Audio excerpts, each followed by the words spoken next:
de sus vendedores. Los reunió y, tomando una cartulina blanca bastante grande, puso un pequeñísimo puntito negro en la mitad de la cartulina y dijo: tengamos un poco de creatividad. Y a uno de sus vendedores le preguntó: ¿qué es lo que ves aquí? El hombre respondió: pues veo un puntito negro. Le preguntó al siguiente lo mismo y recibió la misma respuesta, y así sucedió con todos los vendedores. Entonces el gerente dijo: no es extraño que todos ustedes solo vieron el puntito negro, pero nadie vio la blancura que lo rodeaba. Creo que muchos de nosotros vemos solo el punto negro de la autopreocupación, cuando Jesús dice: alzad vuestros ojos y mirad los campos, porque ya están blancos para la siega. Dios tiene un plan para usted, y Él quiere que quite sus ojos de su propio ego. Y oro a Dios que este mensaje sea utilizado por Él mismo para ayudarle a que usted pueda hacerlo, porque yo no quiero herir sus sentimientos, pero sí quiero decirle algo. Y si de alguna manera llego a herir sus sentimientos, usted puede pedirme perdón y yo lo perdonaré. Escúcheme, no importa con cuánta fidelidad usted asiste a la iglesia, no importa cuán generosas sean sus ofrendas, no importa cuán recatado sea su caminar o cuán elocuente sea su hablar, ni tiene importancia lo hermoso que puede cantar. Si usted no hace ningún esfuerzo para traer hombres, mujeres, niños y niñas a Jesucristo, usted no está bien con Dios. Permítame repetirlo. Si usted no hace esfuerzos para traer hombres, mujeres, niños y niñas a Jesucristo, usted no está bien con Dios. ¿Por qué? Porque usted es culpable de alta traición contra su Rey. Jesús nos ordenó ir y hacer discípulos. Esa no fue una solicitud, ni una sugerencia de su parte, fue una orden. Por lo tanto, cada creyente debe ser un evangelista. Mi amigo, Dios no lo salvó para que fuera miembro de Creyentes Anónimos. Usted debe traer a otros. Por lo menos hacer el esfuerzo para traer a otros a Jesucristo. De aquí a 50 años, la mayoría de nosotros habremos dejado de existir. De aquí a 25 años, muchos de nosotros ya no estaremos presentes. De aquí a 10 años, un gran número de nosotros habremos pasado a la eternidad. De hecho, el próximo año, no todos estaremos vivos. O el próximo mes. Estaremos delante del Señor, reportándonos delante de Él. Yo estuve junto a la cama de un hombre moribundo, buen hombre. Amaba a Dios. Y lo fui a ver porque se estaba muriendo. Yo sabía eso y él también lo sabía. Estando junto a él, me miró y me dijo: pastor, no tengo temor de morir. Yo entregué mi corazón a Jesús. He nacido 2 veces. Soy salvo y sé que voy al cielo. Pero entonces este buen hombre empezó a llorar y entre lágrimas me dijo: pastor, no tengo miedo a morir, pero estoy avergonzado de morir. Sé que me voy a encontrar con mi Señor y no he sido un ganador de almas. He trabajado, he sido un respetado miembro de mi iglesia, he servido en esta denominación y supuestamente he sido un líder para los demás, pero no he sido un ganador de almas y voy al encuentro con mi Señor. Piense, pastor, ¿voy a ir con las manos vacías? ¿Debo presentarme así delante de mi Salvador, sin tener ni una sola alma con la cual pueda saludarle? Mi amigo, esa no es la forma en que usted debe encontrarse con Jesús. Usted quiere hacerlo con regocijo, trayendo sus gavillas con usted y poner esos dorados granos a los pies del Maestro. La historia que tenemos hoy en la palabra de Dios, en el libro de los Hechos, capítulo 8, es la historia de un hombre llamado Felipe. Uno de nuestros hijos se llamó Felipe. Mi esposa y yo le pusimos ese nombre a nuestro hijito que ya está en el cielo, porque respetamos mucho a ese hombre bíblico. Felipe fue un diácono. Podríamos decir que fue el primer misionero. Y él se encontraba en la ciudad de Samaria, predicando el evangelio, y multitudes fueron salvadas. Dios estaba haciendo cosas increíbles. Fue, por así decirlo, una gran campaña evangelística. Y aunque él era un diácono, él estaba practicando lo que dije hace algunos minutos. Cada creyente es un evangelista y Felipe fue un evangelista. Ahora, no todos nosotros podemos ser evangelistas o predicadores. Pero aunque no podamos ser predicadores, todos podemos ser alcanzadores. Felipe fue un predicador y un diácono, y fue usado poderosamente por Dios en una cruzada. Y el Espíritu de Dios vino a él. La Biblia dice que un ángel vino a él. La palabra ángel significa mensajero.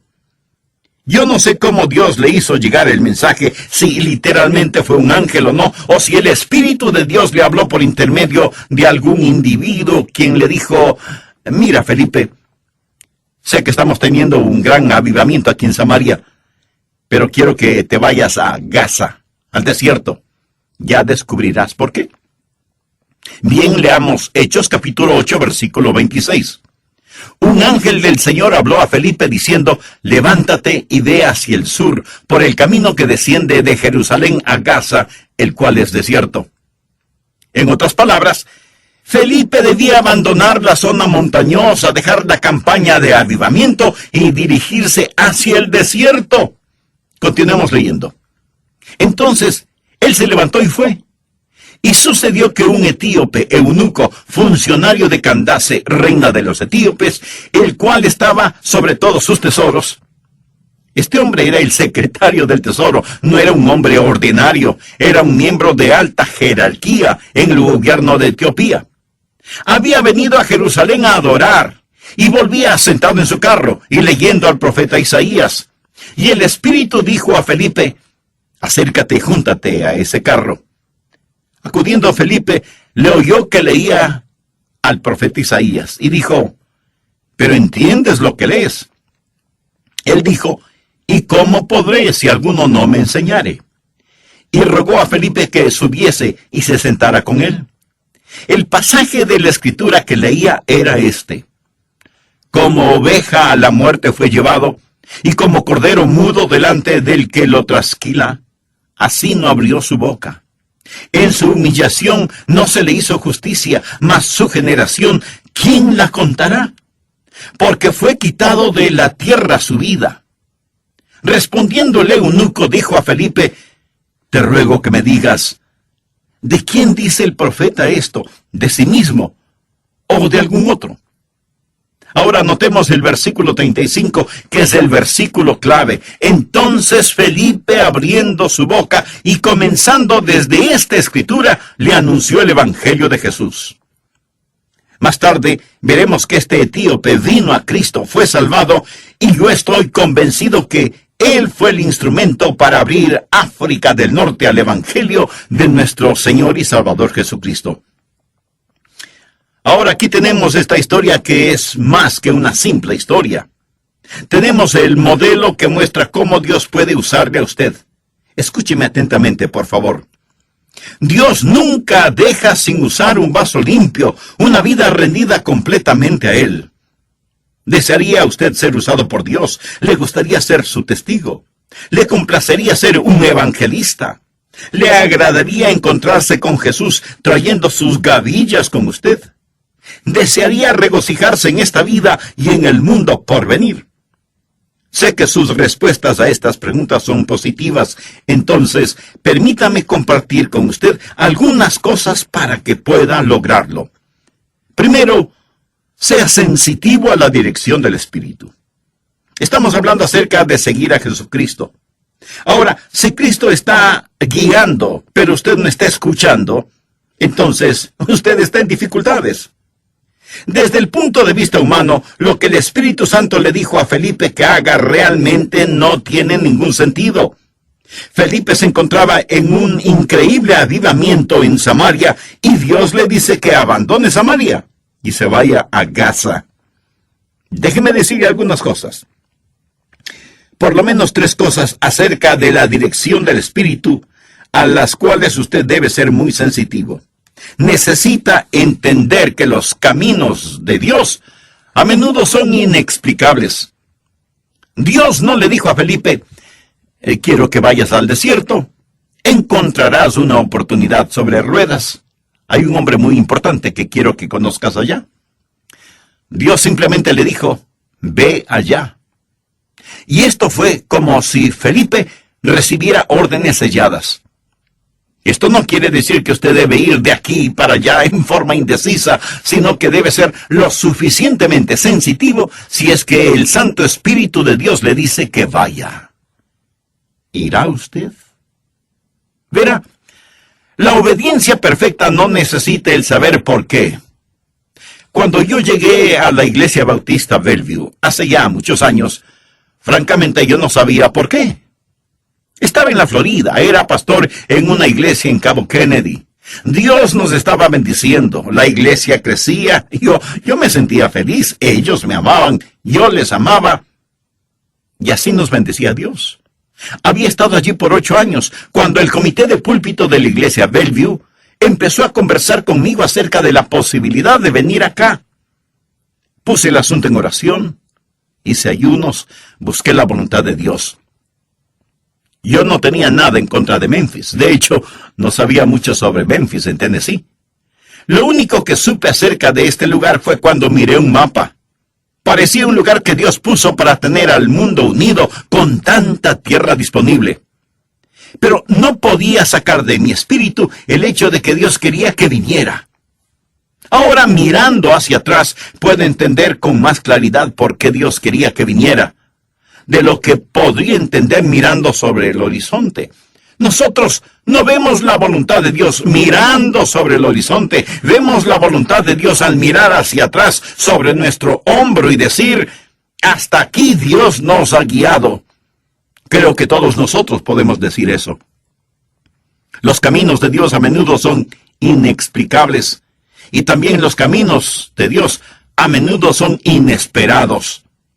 Felipe no tenía ni la menor idea ni la forma de saber qué es lo que Dios tenía para él en el desierto. Él no sabía lo que Dios quería que él hiciera para guiar a este hombre, increíblemente importante, hacia el Señor Jesucristo. Escuche, ¿quién sabe qué tremendas oportunidades Dios puede tener para usted en el futuro? ¿Quién sabe cuál será la próxima persona que usted guiará hacia Jesucristo? La siguiente ilustración la he usado varias veces. El 1 de abril de 1885, un profesor de escuela dominical llamado el señor Kimball puso su temblorosa mano sobre el hombro de un joven de 19 años, empleado en un almacén de calzado. Este jovencito había quedado huérfano cuando tenía 4 años, no tenía mucha educación. Pero el señor Kimball le dijo a este joven acerca de Jesús, oró con él y el joven recibió a Cristo. El nombre del joven, Dwight L. Moody. El Instituto Bíblico Moody y la revista cristiana Moody llevan ese nombre en su honor. Y cuando Moody vino a Cristo y fue gloriosamente salvado, él de inmediato quiso compartir a Jesús con otros. Y lo hizo en el interior de la ciudad, con niños y niñas a través del movimiento de las escuelas dominicales, y Dios lo bendijo en una forma extraordinaria. Un día, Moody fue a escuchar la predicación de Henry Varley. Y en su mensaje, Varley dijo, el mundo todavía está por ver lo que Dios puede hacer con un hombre totalmente rendido a Él. Y Moody se dijo, yo seré ese hombre totalmente rendido a Él. Y Dios empezó a bendecir a Moody. Y aunque sin mayor educación, se convirtió en un evangelista internacional. En la última carta que él escribió, encontraron 48 errores gramaticales. Y sin embargo, este hombre fue utilizado para estremecer 2 continentes. En el viejo mundo predicó en la iglesia de F.D. Mayer, y Mayer era un pastor británico muy educado. Y cuando Moody predicó en su iglesia, él no utilizó un inglés perfecto, y contó historias que hacían llorar. Por ejemplo, contó la historia de un hombre que sabía que iba a morir, y guió a cada miembro de su escuela dominical a Cristo antes de morir. En la iglesia todos lloraban. Y Mayer se sentía muy molesto y pensó, caramba, ¿cuándo va a terminar este tosco americano? ¿Cómo es que le permití usar mi púlpito? Sin embargo, más tarde, después del servicio, Meyer estaba tomando té con una hermana de la iglesia y le preguntó, ¿cómo está usted, hermana? Y ella le contestó, maravillosamente bien, hermano Meyer. Desde que el hermano Moody llegó, he guiado a cada participante de mi clase a la fe salvadora en Jesucristo. Meyer más tarde testificó diciendo, ese día aprendí de Moody el lenguaje de el alma, y mi vida fue cambiada. Más tarde, Meyer vino a los Estados Unidos. Moody fue de los Estados Unidos a Inglaterra, y Meyer vino de Inglaterra a los Estados Unidos, y fue invitado a predicar en una universidad cristiana. Su tema fue entrega total. Hubo un hombre llamado Wilbur Chapman que estaba listo a abandonar sus estudios a pesar de que quería ser un misionero, pero no estaba listo para pagar el precio. Meyer, sin conocer a Chapman, dijo lo siguiente: si usted no es capaz de hacer lo que Dios quiere que haga, Dios empezará con usted donde quiera que esté. Quisiera usted decirle a Dios, en un momento de honestidad, Dios, no soy capaz, pero estoy dispuesto a que me hagas capaz. Y Chapman dijo, Señor, ese soy yo. No estoy dispuesto, pero estoy listo para que me hagas dispuesto. Y Dios así lo hizo. Chapman fue un gran evangelista que fue usado poderosamente por Dios. Y cuando él se preparaba para jubilarse del ministerio porque necesitaba ayuda o porque envejecía, encontró a un hombre joven recién salvado, exjugador profesional de béisbol, llamado A. Sunday, conocido como Billy Sunday. Chapman le preguntó, Billy, ¿podrías ayudarme en mi ministerio? Y Billy Sunday empezó a ayudar a Wilbur Chapman, levantando la carpa para las reuniones, poniendo las sillas, distribuyendo los himnarios y de vez en cuando predicando. Cuando Chapman finalmente llegó al final de su ministerio, le dijo a Sunday, Billy, quiero que te hagas cargo de este ministerio y lo continúes. Billy Sunday se hizo cargo del ministerio y utilizó los bosquejos de los sermones de Wilbur Chapman para predicar y comenzó a tener reuniones de avivamiento increíbles. Billy Sunday fue el evangelista comparable a Billy Graham de nuestros tiempos. Fue conocido nacional e internacionalmente y miles vinieron a Cristo. Se dice que más de 1 millón de personas fueron guiadas a Cristo por Billy Sunday. Suena como una exageración esa cifra. Bueno, digamos que 500,000. En realidad la cifra no importa. Lo que sí importa es que Billy Sunday fue usado poderosamente por Dios. Billy Sunday fue a Charlotte, en Carolina del Norte, y tuvo una cruzada de avivamiento que sacudió esa ciudad. Como consecuencia de esa cruzada de avivamiento, comenzaron a efectuarse reuniones de oración, y los hombres de Charlotte empezaron a reunirse semanalmente para orar por el mundo, y oraron semana tras semana tras semana, y sus oraciones se fueron haciendo realidad, y oraron de esta manera. Oh Dios, envía otro avivamiento a Charlotte, que no solo sacuda nuestra ciudad, sino al mundo entero. En 1934, un evangelista, Mordecai Ham, llegó a Charlotte y mantuvo reuniones de avivamiento. Las multitudes eran enormes. Un joven granjero de 16 años, delgaducho, había venido para, como él mismo lo confesó más tarde, para mirar a las chicas y ver quiénes estaban ahí. Dios estaba ahí. Y este jovencito que estaba sentado al frente pensó, hace demasiado calor aquí al frente y el predicador me ve muy fácilmente. Me voy a sentar con los del coro. Así el predicador no podrá verme, porque estaré detrás de él. Así este jovencito, llamado Billy Graham, se fue a sentar con los del coro. Pero el dedo de Dios lo encontró.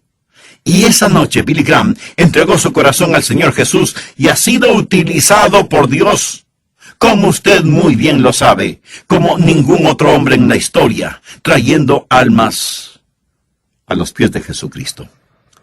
Amigo, ¿quiere usted ser utilizado por Dios?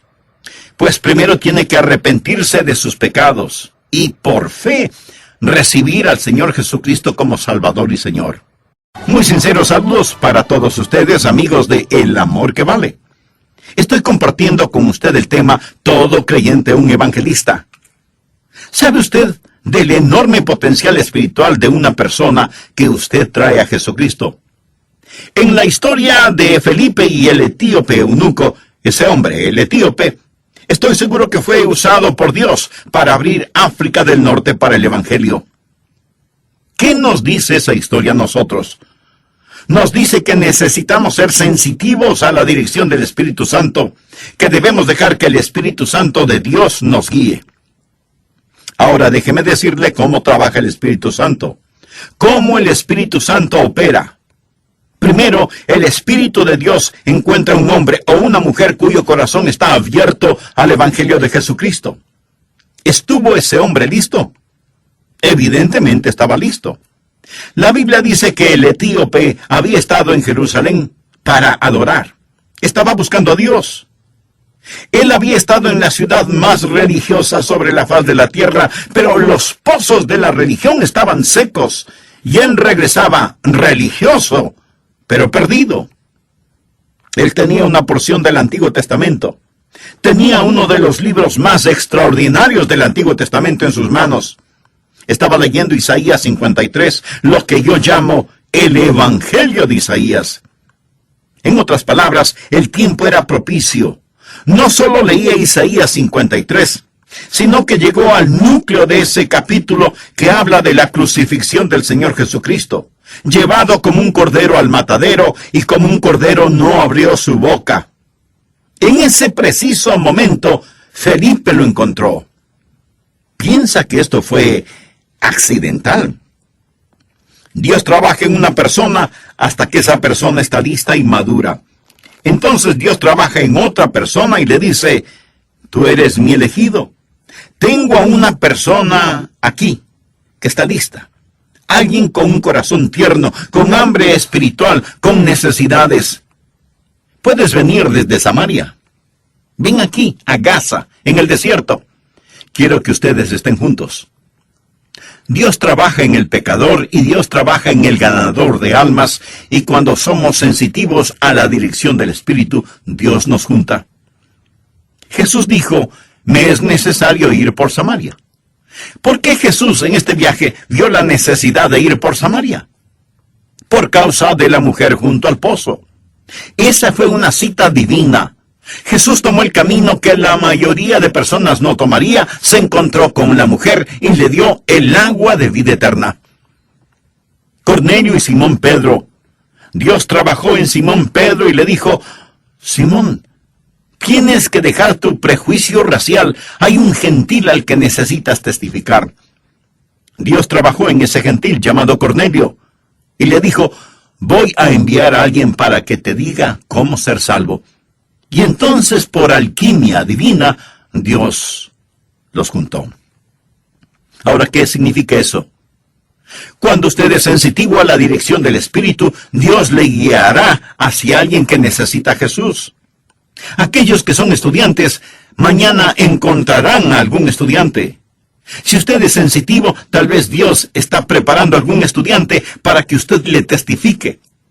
Para los hombres de negocios, si son sensitivos, Dios les guiará hacia alguien, tal vez no mañana, pero en su tiempo. Dios le guiará si usted es sensitivo. Dios estará trabajando en algún individuo. Tal vez mañana, estudiante, habrá alguien que fue a la iglesia el domingo, fue a las fuentes de la religión y salió sediento. Tal vez conocen la Biblia, pero no saben cómo ser salvos. Manning Beasley, gran hombre de Dios, solía decir: cuando usted está bien con Dios, escuche, cuando usted está bien con Dios, tendría que apostatar para evitar el ganar almas. Quiero decir que cuando usted está en el fluir del Espíritu, cuando Dios trabaja en el corazón del no salvo y trabaja también en el corazón del ganador de almas, Dios los pondrá juntos. Mi amigo, ¿es usted guiable? Estamos hablando acerca de seguir al Señor. ¿Es usted un seguidor de Cristo? Dios tiene un plan para usted. Ahora, aquí está la segunda cosa que quiero decir. Lo primero fue ser sensitivo a la dirección del Espíritu. Segundo, apresúrese ante las demandas del Espíritu. Hechos capítulo 8, versículos 29 y 30. Y el Espíritu dijo a Felipe: acércate y júntate a ese carro. Acudiendo Felipe, le oyó que leía al profeta Isaías y dijo: ¿pero entiendes lo que lees? Si él no se hubiera acercado, hubiera perdido la oportunidad. Creo que tuvo que correr para alcanzar al etíope. Pudo haber buscado excusas para no hacerlo. Si Felipe hubiera utilizado excusas, hubiera podido razonar por qué no hacerlo. Hubiera podido decir: ese hombre es rico, es importante, no puedo acercarme a él. O bien pudo haber dicho: está leyendo, está ocupado, no debo interrumpirlo. O pudo haber dicho: bueno, él es de otra raza, no sería apropiado de mí el hablarle. Pero Felipe se acercó porque el tiempo fue preciso, aunque era corto. Perdemos muchas oportunidades doradas porque no somos rápidos a las demandas del Espíritu y esas oportunidades se deslizan entre nuestros dedos. Tercero, esté firme en el deseo del Espíritu. Ahora, ¿cuál es el deseo del Espíritu de Dios? Bueno, ¿dejaría usted que el Espíritu de Dios sea su deseo? ¿Cuál es el deseo del Espíritu de Dios? Escuchen lo que dice Juan 15, versículos 26 y 27. Pero cuando venga el Consolador, ese es otro nombre para el Espíritu Santo, a quien yo os enviaré del Padre, el Espíritu de verdad, el cual procede del Padre, él dará testimonio acerca de mí, y vosotros daréis testimonio también. Recuerde, cuando empezamos este estudio en el libro de los Hechos, estudiamos Hechos 1:8, cuando Jesús dijo: pero recibiréis poder cuando haya venido sobre vosotros el Espíritu Santo, y me seréis testigos. ¿Cuál es el deseo del Espíritu?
Que usted comparta a Jesús.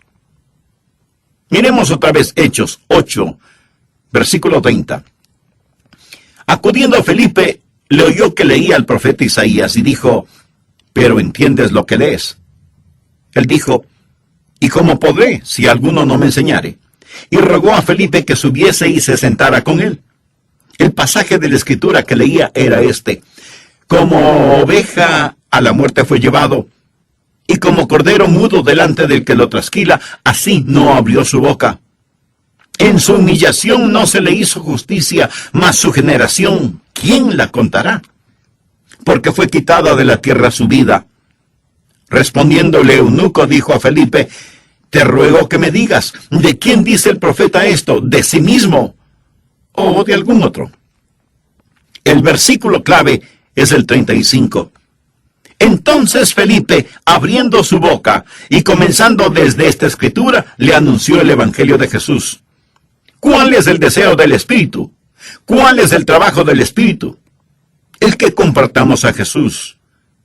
¿De qué le habló Felipe al eunuco? No le dijo nada de su denominación, no le habló sobre asuntos raciales, no le habló de la política en Etiopía o en Jerusalén, le habló acerca de Jesús.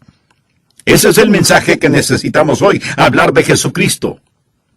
Hay muchas personas que están haciendo cosas maravillosas, pero dejan a Jesús afuera. ¿Cuál es el deseo del Espíritu Santo? el que compartamos al Señor Jesús. ¿Cómo podemos tener la dirección del Espíritu y no tener el deseo del Espíritu? Y su deseo es que compartamos a Jesús. Miremos cómo Felipe compartió a Jesús con el eunuco. Le dijo algunas cosas básicas. Le dijo que él, el eunuco, era un pecador. El hombre estaba leyendo Isaías 53 y el versículo 6 dice: todos nosotros nos descarriamos como ovejas, cada cual se apartó por su camino, mas Jehová cargó en él el pecado de todos nosotros. Necesitamos entender. Necesitamos enseñar a la gente, así como Felipe le enseñó al eunuco la necesidad que tenía de ser salvo. Y no hay ninguno tan bueno que no necesite ser salvo, y ninguno tan malo que no pueda ser salvo. Cuando Felipe le preguntó si entendía lo que estaba leyendo, el hombre le respondió: ¿cómo podré si alguno no me enseñare? Si usted quiere que la gente se salve, tienen que entender que son pecadores. Tienen que entender que Cristo murió por ellos. Felipe usó el texto para mostrar cómo Jesús, el Cordero de Dios, como Cordero en el matadero, murió sobre la cruz, tomó nuestro lugar en la cruz como sustituto. Un Dios santo no puede ignorar el pecado. Hay que pagar la culpa del pecado. Leí acerca de una empleada doméstica a quien Dios salvó. Y un hombre que quería burlarse de su fe le preguntó: ¿y cómo se siente ser una santa? Y ella respondió: realmente no estoy segura. Sé lo que es un santo y también sé que he sido salvada por gracia y voy rumbo al cielo. Y el hombre le dijo: así que has sido salvada. ¿Y cómo se siente ser salvada? Y ella respondió: probablemente no puede explicarlo como para que usted entienda, pero le diré lo que yo siento. Siento que estoy en las sandalias de Jesús y que Jesús está en mis zapatos. Mi amigo, ni un teólogo pudo haber dicho mayor verdad. Todos nosotros nos descarriamos como ovejas, cada cual se apartó por su camino, pero Jehová cargó en él el pecado de todos nosotros. Él tomó nuestro lugar para que nosotros pudiéramos tomar su lugar. ¿Qué necesita entender para ser salvo? ¿Cuál es el deseo del Espíritu? Primero, que somos pecadores y necesitamos ser salvos. Como ovejas nos hemos descarriado. Jesús, el Cordero de Dios, fue sacrificado por nosotros. Y segundo, que la salvación es por fe, no por obras de ninguna naturaleza. Es un regalo de Dios. ¿Cómo sé que Felipe enseñó eso? Bueno, en Hechos 8, 36 y 37 leemos: y yendo por el camino, llegaron a cierta agua, y dijo el eunuco: aquí hay agua. ¿Qué impide que yo sea bautizado?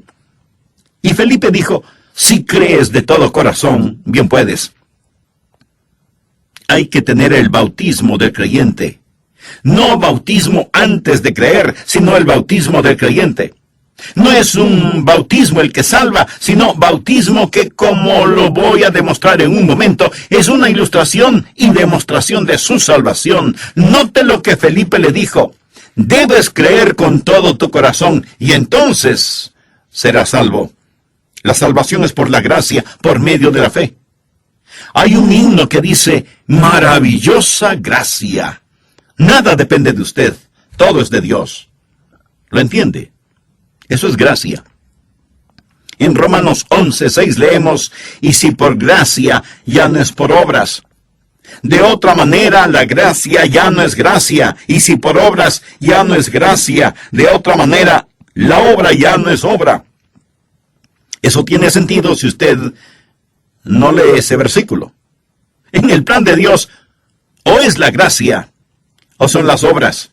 Nunca es gracia y obras.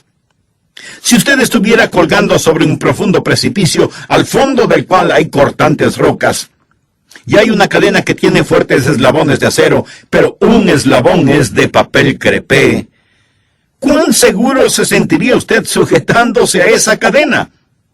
Mi amigo, si cualquier parte de su salvación depende de usted mismo, no lo va a lograr, no lo va a lograr, es por gracia.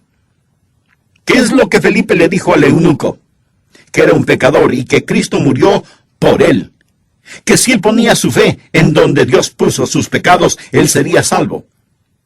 Ahora la señal de que él realmente creyó es que estaba listo para ser bautizado. Hechos 8:37 al 39 dice, Felipe dijo, si crees de todo corazón, bien puedes. Y respondiendo dijo, creo que Jesucristo es el Hijo de Dios. Y mandó parar el carro, y descendieron ambos al agua, Felipe y el eunuco, y le bautizó. Cuando subieron del agua, el Espíritu del Señor arrebató a Felipe, y el eunuco no le vio más. Y siguió gozoso su camino. ¿Cuál fue el motivo para este bautismo? Primero, obediencia. ¿Ha sido usted bautizado? Jesús ordenó el bautismo cuando dio la gran comisión. Por tanto, id y haced discípulos a todas las naciones, bautizándolos en el nombre del Padre, y del Hijo, y del Espíritu Santo, enseñándoles que guarden todas las cosas que os he mandado. Y he aquí, yo estoy con vosotros todos los días, hasta el fin del mundo. ¿Quiere que Cristo esté con usted? Obedezca sus mandamientos, enseñe sus mandamientos, y el bautismo es uno de ellos. El bautismo no es necesario para la salvación, pero es necesario para la obediencia, y la obediencia es necesaria para el gozo. El eunuco siguió gozoso su camino. El bautismo es también una forma de confirmación, o sea, hacer real en la persona lo que le ha sucedido. Aquí estaba ese hombre de gran autoridad, yendo en su carro. Se salva, ve un lugar con agua y pregunta qué impide que sea bautizado. Felipe le dice que si cree de todo corazón puede hacerlo. El hombre hace detener el carro, los dos bajan, y el eunuco pregunta, ¿qué debo hacer ahora? Felipe seguramente le dio algunas indicaciones. No sé exactamente cómo lo hizo, pero había suficiente agua para ser bautizado. No le echó unas gotitas de agua. Ambos se metieron en el agua y el hombre fue bautizado. La palabra griega baptizo significa sumergir. El hombre fue sumergido. ¿Por qué lo hizo? Para demostrar la muerte, la sepultura y la resurrección del Señor Jesucristo. Porque somos sepultados juntamente con Él. ¿Cómo lo fue Cristo? Para muerte por el bautismo, a fin de que como Cristo resucitó de los muertos por la gloria del Padre, así también nosotros andemos en vida nueva. Y Él lo demostró a todos sus acompañantes, a su escolta, porque Él no viajaba solo, ya que era un alto funcionario de su gobierno. Por lo tanto, no viajaba solo. ¿Se imaginan lo que significó para los demás el ver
a este hombre importante bajar de su carro, meterse en el agua y permitir que le sumergieran totalmente? Fue un testimonio de que algo había pasado. Y aunque fue testimonio para otros, fue una confirmación para él mismo cuando estuvo sumergido. Él estaba diciendo que el viejo etíope estaba muerto y enterrado, y cuando salió del agua representaba una nueva persona, levantada para caminar y andar en vida nueva. Quisiera tener más tiempo para esta historia, pero tengo que terminarla. Escúcheme. ¿Qué privilegio nos ha dado Dios? Tenemos un privilegio que ni siquiera los ángeles lo tienen. Eso es, traer almas a Jesucristo. Y tenemos una oportunidad que no la tendremos en el mundo futuro. Traer almas a Jesucristo. Dios le está llamando a usted para que sea un evangelista. Cada creyente es un evangelista. Y usted necesita ser sensitivo a la dirección del Espíritu, y necesita ser rápido a las demandas del Espíritu, y necesita estar firme en el deseo del Espíritu, y en esa forma glorificar a Jesucristo. Ahora, si Dios sacó a Felipe de Samaria y lo llevó al desierto, ¿por qué lo hizo? Lo hizo porque había alguien que necesitaba escuchar el Evangelio.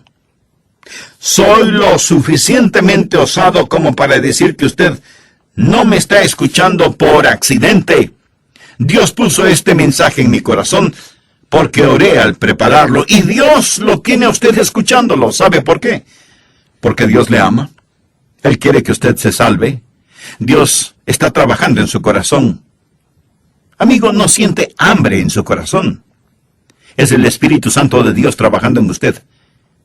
Por último, déjeme decirle, y se lo prometo con la autoridad de la palabra de Dios, si usted confía en Jesús, Él le salvará instantáneamente. Él estará con usted continuamente, y Él le protegerá eternamente, si usted confía en Él hoy. Incline su cabeza para orar, cierre sus ojos. Deseo guiarle en oración. Si usted no tiene la seguridad de ser salvo, asegúrese ahora mismo. Diga esta oración silenciosa, pero fervientemente. Oh Dios, sé que me amas y que quieres salvarme.